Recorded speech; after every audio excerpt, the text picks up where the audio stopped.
typical broad bean that is ready to harvest is about anywhere from 10 to 15 centimeters.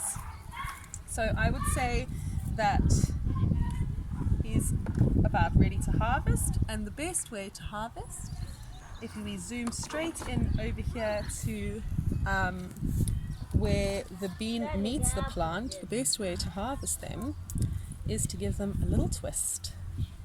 And they come off just like that without harming the plant at all. And as you can see, and this plant has been going on for about 3 months, as you can see, we have hundreds of beans to harvest. Very fruitful plant.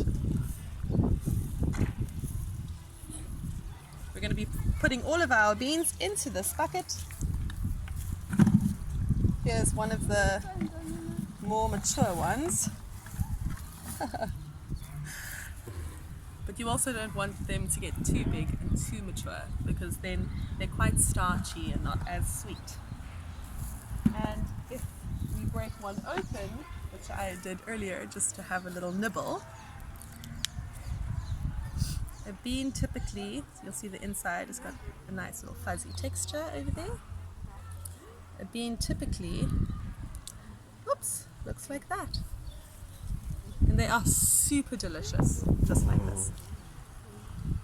Awesome. Here's a little tip from the Google's Garden in Guguletu. Thanks so much from the iGardi team, with love.